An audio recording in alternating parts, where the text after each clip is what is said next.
Perkenalkan, saya Komang Sutamarta dengan NIM 2002612124. Jadi, saya sebagai dokter muda Departemen Anestesiologi dan Terapi Intensif. Jadi, pada kesempatan kali ini saya akan menjelaskan tentang pain management.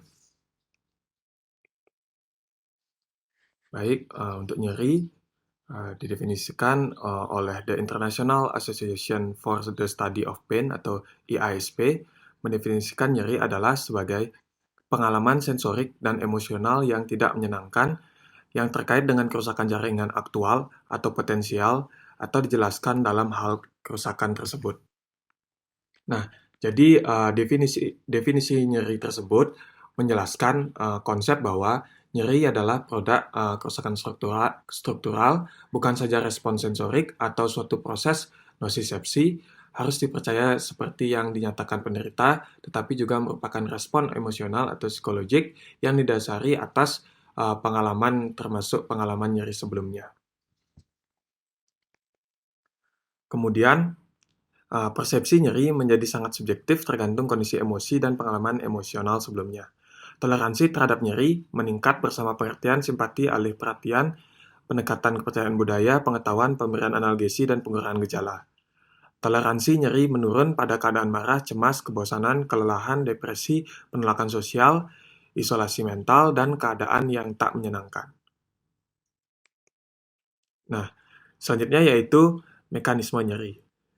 Nah, mekanisme nyeri tersendiri yaitu terbagi menjadi tiga. Itu yang pertama ada mekanisme nosisepsi.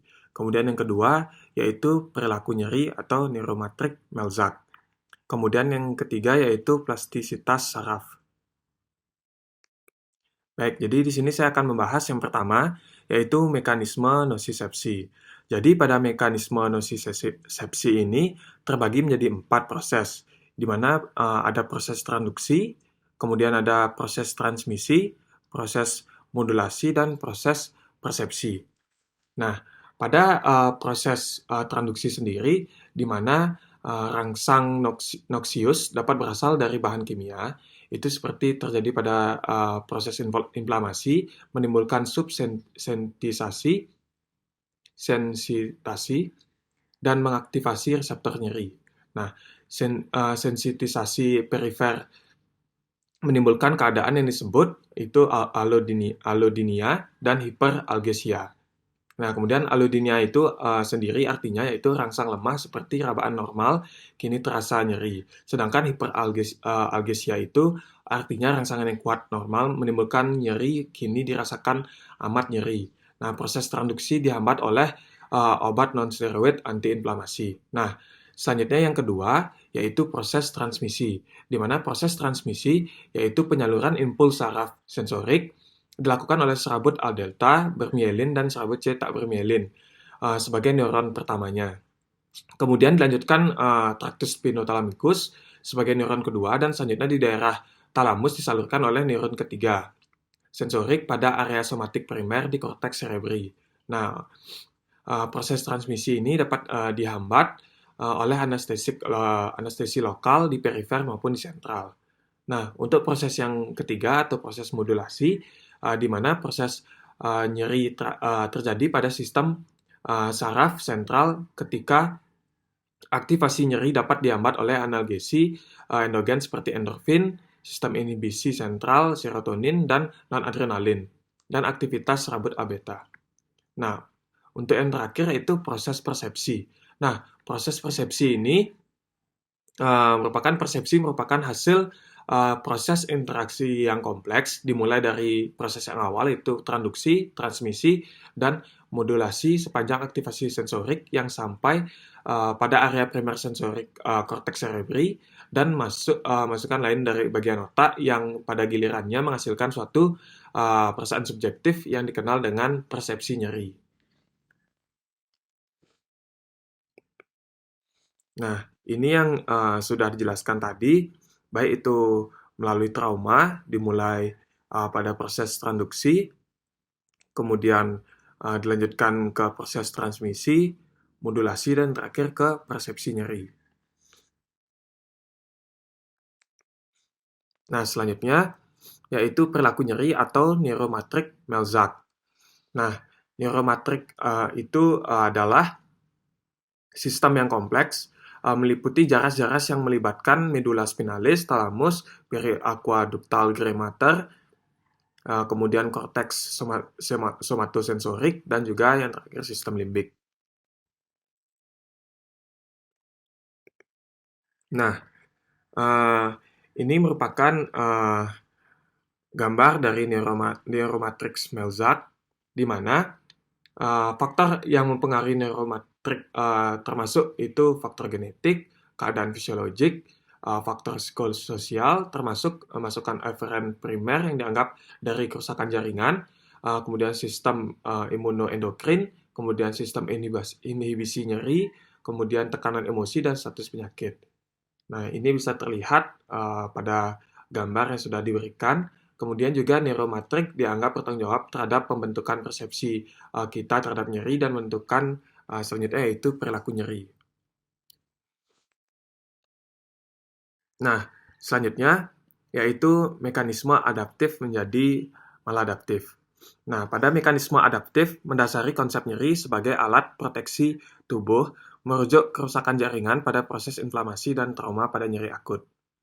Nah, pada nyeri fisiologik, nyeri memiliki tendensi untuk sembuh dan berlangsung terbatas selama nosisepsi masih ada, serta dianggap sebagai gejala penyakit. Kemudian pada nyeri kronik, fenomena allodynia, hiperaglesia, nyeri spontan bukan saja menjadi gejala, tetapi merupakan penyakit tersendiri. Nah, keadaan nyeri patologik terjadi ketika nosisepsi tetap timbul setelah penyembuhan usai dan tidak proporsional dengan kelainan fisik yang ada. Nah, selanjutnya yaitu mekanisme maladaptif. Mekanisme maladaptif itu terjadi pada tingkat perifer dan juga tingkat sentral, di mana yang terjadi pada tingkat perifer, mekanisme ditimbulkan oleh sensitisasi nosiseptor, aktivitas ektopik termasuk timbulnya tunas-tunas baru di bagian distal lesi dan di ganglion radix, dorsalis, saraf lesi. Interaksi antara serabut saraf dan timbulnya reseptor adrenergic alfa 2. Pada tingkat sentral, yaitu mekanisme ditimbulkan oleh sensitisasi sentral berhubungan dengan reseptor glutamat pasca sinaps, reorganisasi sentral dari serabut A-beta, dan hilangnya kontrol inhibisi nyeri. Nah, ini merupakan penilaian yang digunakan untuk derajat nyeri. Yang pertama, kita akan membahas tentang Visual Analog Scale atau VAS. Nah, untuk keuntungannya sendiri, penggunaan VAS ini yaitu mudah digunakan bagi pemeriksa, kemudian juga efisien dan lebih mudah dipahami oleh pasien. Kemudian, untuk kerugiannya sendiri, yaitu keterbatasan pada pasien usia lanjut, kemudian juga keterbatasan pada pasien yang mengalami gangguan mental atau kognitif. Kemudian juga keterbatasan pada pasien dengan gangguan penglihatan. Nah, ini contoh gambar penilaian derajat nyeri dengan menggunakan Visual Analog Scale atau VAS. Mulai dari no pain sampai paling kanan, yaitu worst possible pain. Selanjutnya yang kedua yaitu Numeric Rating Scale atau NRS. Nah, pada NRS sendiri yaitu memiliki keuntungan dan kerugian, di mana keuntungannya yaitu dianggap sederhana dan mudah dimengerti. Kemudian, lebih sensitif terhadap jenis kelamin, etnis, hingga dosis. Namun untuk kerugiannya sendiri, yaitu keterbatasan pilihan kata untuk menggambarkan rasa nyeri, kemudian juga tidak memungkinkan untuk membedakan tingkat nyeri dengan lebih teliti. Yang ketiga yaitu jarak yang sama antara kata yang menggambarkan efek analgesik.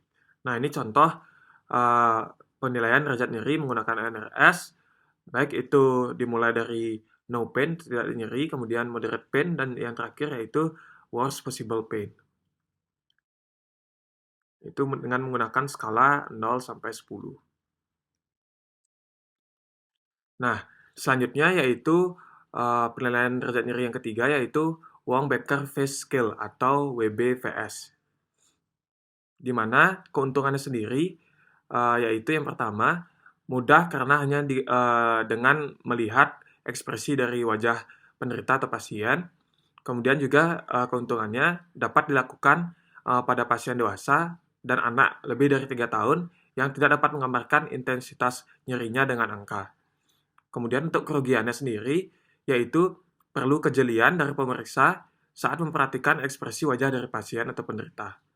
Nah, ini contoh gambaran dari penilaian derajat nyeri menggunakan skala WBFS, yaitu dari yang tidak sakit, itu 0, dengan gambar 0, 2 itu sedikit sakit, 4 itu agak mengganggu, kemudian 6 mengganggu aktivitas, dan 8 sangat mengganggu, 10 tak tertahankan. Selanjutnya yaitu penilaian derajat nyeri yaitu menggunakan McGill Pain Questionnaire atau disingkat dengan MPQ. Nah, keuntungannya sendiri yaitu penggunaan MPQ ini dengan mengukur intensitas dan afektif unpleasantness nyeri. Kemudian dapat dipakai untuk outcome assessment klinis. Selanjutnya itu mengetahui dampak nyeri pada berbagai fungsi. Namun adapun kerugian dari penggunaan MPQ ini yaitu keterbatasan pada pasien yang mengalami gangguan kognitif. Kemudian juga pengisian dari kuesioner yang tergolong cukup lama. Nah, ini merupakan contoh McGill Pain Questionnaire di mana dapat dilengkapi baik itu dari identitas, nama, tanggal, waktu, dan juga dilengkapi baik itu terlihat pada gambar yaitu ada eksternal itu dapat disingkat dengan E dan internal disingkat dengan I.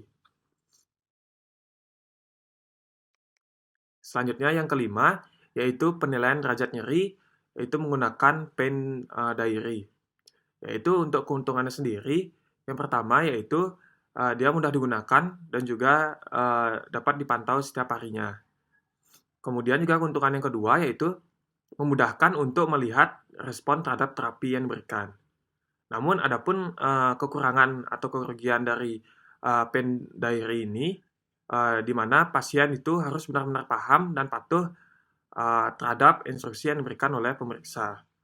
Kemudian juga pasien dapat mengisi tidak sesuai dengan keadaannya karena tidak dipantau langsung oleh pemeriksa. Nah, ini contoh gambar pain diary di mana dapat diisi baik yang pertama yaitu date and time, kemudian where is your pain, kemudian juga what is your pain like, kemudian juga level of pain, baik itu dari 0 itu no pain dan 10 severe. Kemudian juga what medicine and treatment have you used, kemudian juga what makes you pain better, dan yang terakhir what makes your pain worse. Kemudian yaitu di sini saya akan menjelaskan tentang WHO Step Ladder Pattern of Pain Management. Baik, untuk yang pertama yaitu nyeri akut sesuai WHO Step Ladder paling atas ke bawah yaitu baik dari opioid yaitu ada morfin, oksikodon, kemudian juga fentanyl, kemudian juga ditambah bisa non-opioids dan juga adjuvants. Di mana pada non-opioid itu terdapat ada NSAID ibuprofen dan juga ketorolac. Kemudian juga pada adjuvan itu bisa diberikan TCA ataupun juga carbamazepine. Nah, kemudian juga itu pada severe pain itu step 3, pada strong opioid analgesic, kemudian moderate pain step 2, itu weak opioid analgesic, itu bisa seperti tramadol, kodein, kemudian ditambah dengan non-opioid dan juga adjuvants. Dan yang terakhir itu mild pain, itu step 1, itu non-opioid analgesic. Itu bisa aspirin, paracetamol, NSAID, dan juga ditambah dengan adjuvan. Kemudian untuk selanjutnya, baik itu dari nyeri akut, yaitu mulai dari step 3, 2, kemudian 1. Sedangkan pada nyeri kronis itu berkebalikannya, yaitu baik dari step 1, 2, dan 3. Di mana obat adjuvan ini sebagai pembantu, di mana bermanfaat dalam masing-masing taraf penanggulangan nyeri dengan meningkatkan efektivitas analgesik, memberantas gejala yang menyertai, dan dapat pula bertindak sebagai obat tersendiri terhadap tipe nyeri tertentu. Nah, contoh obat dari adjuvan sendiri itu kortikosteroid sebagai antiinflamasi, kemudian juga anti emetik, kemudian meningkatkan nafsu makan dan mengurangi TK. Kemudian juga antikonvulsan, itu meringankan nyeri neuropatik yang sifatnya menusuk dan membakar, di mana hati-hati pada pasien yang sedang melakukan kemoterapi dan radioterapi. Kemudian juga antidepresan, itu mengurangi nyeri neuropatik, sifat analgesianya meningkatkan efek analgetik morfin. Kemudian juga neuroleptik, itu untuk sindrom nyeri kronis, antiemetik, anxiolytik, dan juga antikonstipasi. Dan juga yang terakhir itu psikosimultan, itu untuk mengurangi efek sedasi opioid. Mungkin sekian yang dapat saya jelaskan tentang pain management. Apabila pada saat penjelasan atau pemberian materi terdapat salah kata, mohon dimaafkan. Akhir kata saya ucapkan terima kasih.